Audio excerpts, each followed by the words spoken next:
quite honestly, this is the board's job to show them what needs done, and it's not happening. So the board did their part, okay? The board did their part. Thank you, Rabbit. And we had a question from Judy. How do I You guys vote? interrupted 3 times already, please. No, sir. Judy's been interrupted 4 times. Judy, please. Yes, I would like to suggest that what we need to do is a priority list. There's a lot of things that need to be done. At the top of that priority list, from my vantage point, is that gate. If we have one kid go into that pool, we're going to be bankrupt. The wall. We gotta have the gate The wall. to keep the wall, the gate that keeps the Fence. people out of the pool. And that's 8 weeks, Dan says. Why is that not finished? Because we have too many managers, too many kids. That's a on question the actually. street. That's a question actually for George. George, can we get that done this week? Why is that done? Completing that wooden fence by the pool. There must be a problem there. We're almost finished, I'm told. Okay. Still the same as the last time. All right. I think that was. Can I ask you something, John, please? Yes. Thank you. I was You know, positive. if you go, like Dan said before, that it's What all before? three, it's all three of your problems. However, Dan is the manager.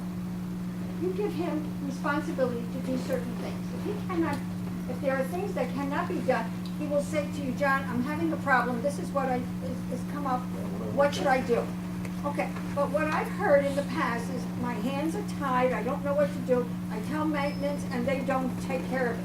Well, there's a problem then, if manager doesn't have, is not forceful enough to tell maintenance, this is what needs to be done and get it done, then there is a problem. Right. But, don't write me, tell me exactly what needs to be done. I mean, just like that gentleman is, somebody has to be accountable for what's going on. And 1, 2, 3 is not working. I agree. Oh, it's just frustrating. Well, Marcy, we do have closed meetings also on personal matters. The thing is, I can't divulge some of the things that we discussed behind closed doors, but we have already, and Rabbit has to it, that we've already taken some steps, but I can't discuss them in the open meeting right now, unfortunately. Yes. My experience lately is the board is behind management. Every time you go and ask them something, oh, the board wants it like that, the board wants it like that. I was approached by security about moving my car, and I told them, what about the trailer? The board approved the trailer over there. I don't think it's been approved yet. I think it's coming down to be approved, but it looks like one thing backs to the other. It's like a vicious circle in there. So we want to know sometimes where is the line, you know? If it's really you guys who tell them that to do, and how can we have that more, if we can approach by an email and receive an answer, or do we have to wait a month for that? Joan, we have one more question and then I have to move on. Do we have enough maintenance people working? Do we have to hire more people? No, well, we definitely have more than enough. Okay. We have to Yeah, we have, actually, our auditor came out and, he commented that we have quite a few for property our size. So, I have to just get the vote on this. We have a motion and a second. Do we have any objection on obtaining bids or seeking bids on the 2 projects mentioned? Hearing no objection, it's approved. We do have to move on. Right now, we're up to curb painting. Curb painting. Do we have bids on curb painting, Dan, or is that just? No, it was something that Rabbit and I have been talking about. Okay. That the problem is that we paint the curbs, and the same day somebody will come along, and especially at the entrance, and as they're coming in, they rub their tires against the curb, and that nice white paint that was just put on now is black. So Rabbit and I were talking that maybe what we should do is, particularly at the front entrance, is to paint the walls of the curbs black and the top with a reflective white paint, so that when cars come in, if they do rub their tires against the black, it's not going to turn it blacker, it's gonna just, you know, and it's, not that I, so that's why. Okay, so that's what the discussion with Rabbit and I was, about Okay, how to so, paint the curbs to avoid that. so basically you just need board approval to do that. Okay, George, do you have any comments on that? Mike, please. Okay. I'm With not the agreeing- mic, with the mic. I'm not agreeing painting with all of what I say. Remember, the side we go out is complete dark. The cars, when they paint in black, they're going over to the curbs. Okay? We need something that people see when they drive it. That, George, that's why we're saying on top is gonna be reflective white paint. It's not going to reflect anything. When the people driving the street, they're going to throw What it about over yellow? the top.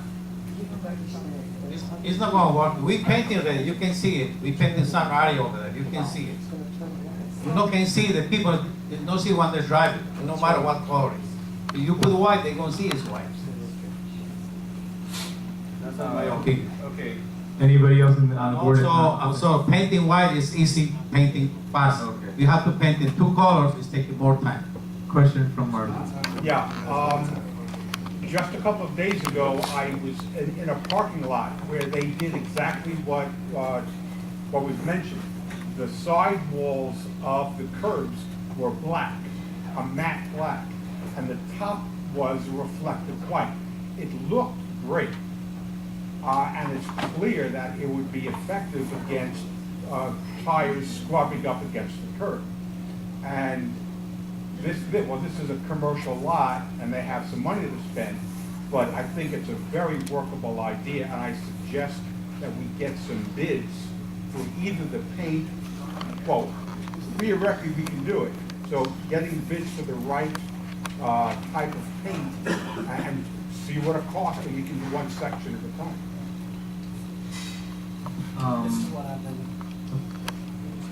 Carl, did you want to address this as well? Carl, did you want to address? No, I have seen where Your mic this, isn't on. Mike in the mouth. Yeah, bring it closer. I have seen where the sides of the walls have been painted black and the top was painted white. Okay. But I honestly believe that's an exercise of futility, because once a tire roll over it makes an impression. Unless we're gonna have someone there to do it every time a vehicle along the banks, it's going to leave a black impression on the top. So as the what? Jump the curb? How long ago was this painted? This was painted about 5 years ago? The front entrance was painted right after the hurricane. No, but I'm talking about the white all around. That, well, what we're talking about doing right now is the front entrance. We will do the rest of the curb, but what we're talking about with the black on the face and the white on the top is just at the entrance.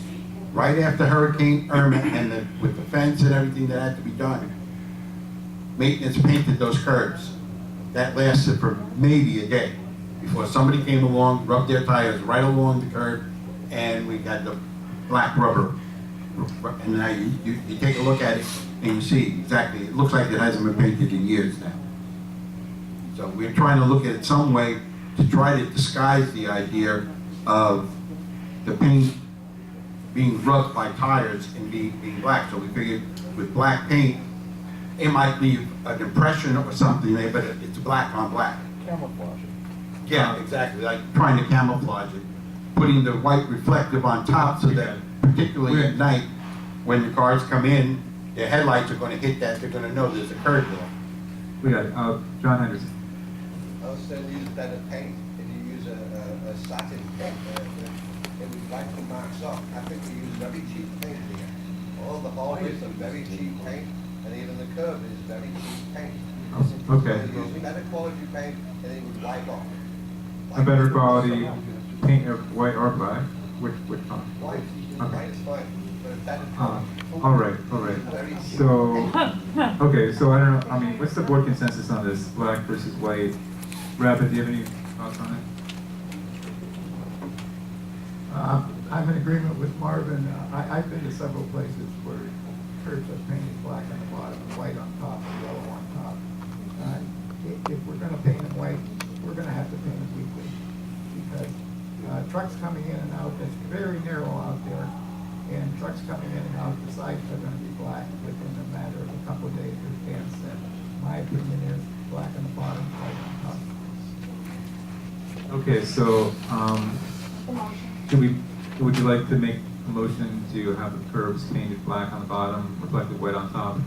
And you want it done in-house, or bring somebody in to do it, or, have it done in-house? Okay. So, the motion is to do the curbs black on the bottom, black on the sides, and white reflective paint on top. At the entrance only? Okay, is that your motion, Rabbit? Okay, and, does anybody want to second it? Murat seconds it. Again, this is the curb at the entrance only. Any more discussion on the board? Any objection? Hearing none, it's approved. Okay, George, you got that? All right, so, the next item is bucket truck rental. Dan, could you explain this item? Yeah, as you know, we have a couple of bucket trucks or cherry pickers. If you look at the schedule that's that I put into the package, since 2014, we have spent $18,639 trying to keep these two machines running that we don't use on a regular basis. So I went and I looked on the internet for some places where you would be able to rent these bucket trucks, or if not the bucket truck, scissor jacks to use instead, so that instead of having these things sit and leak oil, and then several times when they're going to use them, there's something wrong, they can't use the bucket truck. So I gave you 3 different places that I looked at that gave you prices for renting either the bucket or the scissor. So it was just a thought that I thought maybe we want to think about getting rid of these bucket trucks that we're paying to have repaired all the time. Plus, we're also paying on our insurance because they're considered motor vehicles. So it's part of our insurance also that we pay on those 2 vehicles. What is the insurance on those? I don't know what the actual breakdown, because the insurance for the the auto insurance that we have encompasses also all of the golf carts. What are we paying right now? Do you remember? No, I don't know what that actual auto insurance is. I don't know. I feel like maybe we need more of a cost-benefit analysis on this particular item to know whether or not to. What it sounds like you're suggesting is either get rid of or try to sell the 2 bucket trucks, which we also call Cherry pickers. Cherry pickers, aerial list.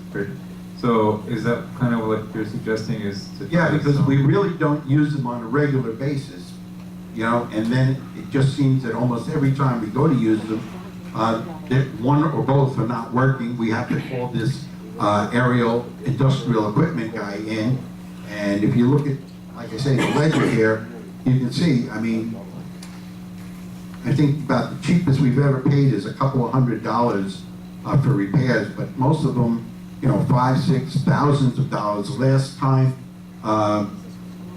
platform level. Can you turn that off, please? Platform level cylinder had to be placed on one of them. Was a $2,000 item. The other things, labor for some repairs, $234. Carburetor repair, $367. New fuel pump, $389. I mean, these were all within the last year. Okay, are they in operate, hold on. Before I get to you, are they in operating order right now? Are they working? Are they working right now? One of them is working. Okay, so why don't we wait until that one, again, if we have an issue with it and we have to do repairs, just don't do the repairs and then do a rental at that point, I mean, right? Yeah, it's just that we have them, and I wanted to bring it in front of the board, so the board would, Okay. discuss it and Right. say. Does the board have anything else on this item that they want to discuss before I open it up? Yeah, the one lift, I don't believe has turned a tire since I can't remember when. I don't know why we're hanging on to it. We only use the one. I say, let's get rid of the other one. Okay, John, back there. Yeah, instead of going out and renting these machines, why don't we just hire somebody occasionally when you need it? They bring their own machine, they do the job, get done with it quickly, and you don't have a headache.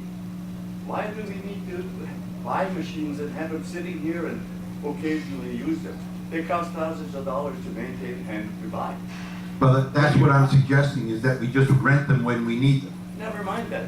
Hire the people with it to do the job. They get it done too sweet and it's done. And you don't have a headache with it. And when you need them, you call them again. 2 times a year, it's a hell of a lot cheaper than working with it this way. I guess, Marvin. Yeah, expanding on what he just said, the board should know it costs X dollars to rent that piece of equipment for one day, and it costs Y dollars for a scissor jack, and it costs Z dollars to hire somebody to do it. This way the board knows what to choose. It's not, let's decide later when we need it. Be forewarned, know what your choices are. And I'm Well, sure. I haven't looked into what it would cost to have somebody come in and do the work, but I did give the board what it would cost to rent by the day, by the week, and by the month. That should we ever have that type of a project from 3 different companies. Okay, so you have most of the information. Now, somebody has to do an analysis to decide what the best course of action is going forward. Again, it'd be depending on what the project is. You're talking about painting, you're talking about roofing, you're talking about whatever it might be. You have to go to each one of those companies to find out what they charge to do that kind of work. Got it. Okay, thank you. Okay, so. John? Yes, sure. For the life of me, I don't understand why those lifts are parked in the guest parking lot in the front of the property. There is parking spots for them by the trash area in the back. And why they're there, and I've brought this subject up before, and they still sit there. Okay, I don't understand. One's sitting there because it doesn't work, even though they came to try to service it, and we paid, I'm sure, for that visit, and it still never moved. And all it is soiling the ground where they stand, and we keep leaving them in the guest parking lot. For the life of me, I don't understand why they're there when we have parking in the back. Can you address that question?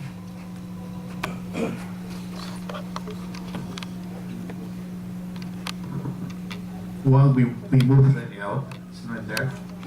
We parked it over there by the trash room. And the other one was waiting for the parts, it's going to put it, and there is no, you don't have no yet, but the cherry pick is too old. They promised bringing them next week, we put it apart, we're gonna move it out when it's gonna run. Is it possible to tow that out of there? No, it's too heavy. Even if we call tow trucks in? Fine, I don't think so, you do it. I can't move it with the other cherry pick, I move it to the back. How much is this one gonna cost us to repair? No, we paid it. It's waiting for parts to put the pieces. We're not spending any money. They have to come in and put the pieces. This is rental or belong to the community? belongs to We the own the two. belongs Okay. to the community. So It's no matter if we go moving with the other cherry pick, we move into the place they want. is this the one? Is this the one we were thinking of selling now we're repairing it? Yeah, you'll Is that the same one, Dan? No, it's different. It's the other, the small. Okay, so there's one that's totally out of. The other one is waiting for part. It's going running both. Is there one that's out of commission that we're not? One is running, the other one's waiting for part for running. Okay, so basically we can't get rid of either because one is working, the other one we already paid for the part replacement. So really, this is kind of like not a very timely item right now, is it? I mean, so Dan, what is your recommended motion on this? Well, I wasn't gonna make a motion, I was bringing this up for discussion. Okay, but what do you recommend that we do? Well, since he's getting the other one repaired already, and we paid for the repairs, there's no point in getting rid of it. So we just went through this whole. Well, I didn't know that the other one was already being repaired, but Why don't we regardless, do- like I say, they come out, they repair the machine, Okay. and within a month, they're coming out and repairing it again. Okay, let's go this way. So what do we do? What do you want us to do right now? When we repair the other one, it's happening again, broken for anything happen, you don't have to forget about this, you don't go call no more, that's it. Okay, so yeah, let's revisit this. I don't know if we need a motion right now at this point. Do we need a motion on this? I don't think we need a motion. We discussed it enough, let's just revisit it at some later point. Next item is the motorcycles trailers rule. Dan, can you explain this item? Yeah, a couple of months back, there became an issue about the gentleman who has a jet ski on the property. And the jet ski is sitting on a trailer. It kind of went into a catch-22 situation because the board was saying that the jet ski was not a boat, so they didn't fall under the no boat rule. But then the jet ski sits on a trailer. So if you were going to uphold the rule, then the trailer had to go and the jet ski would have to sit on the ground. So at that time, there was discussion, and I believe that there was a motion and actually a vote, because I have here where a page from the rules and regulations where it was changed to read, trailers and jet skis may park in the parking area along the west side of the Nottingham building with written permission from the association office. Okay, I think that was the item that was voted on at that meeting during Good and Welfare. Last So month. when you say west, can you explain what west is? What is west? West is the parking area Is it toward the canal? along the, no, it's the parking area that's along the front wall Okay, by Nottingham. okay, I understand now, right. And I was the one that mentioned when he said that they So- wanted to charge him $50, and I said, why does he have to pay $50? I remember that. I remember the discussion. Last month, Yes, no, last I do meeting. remember that. We talk about So So what the the issue reason now? it's here today is because according to our discussions with the DVPR, we just needed to notice it on the agenda formally so that we don't have any complaints later on and say that the rule was not approved legally or what have you. So it does need to be noticed on the agenda. It was something that was approved during Good and Welfare. It wasn't actually noticed on the agenda, so that was the issue that we were notified of. So the procedure would be if we, before I go there, let's explain the procedure. The first step would be now to approve it if we decide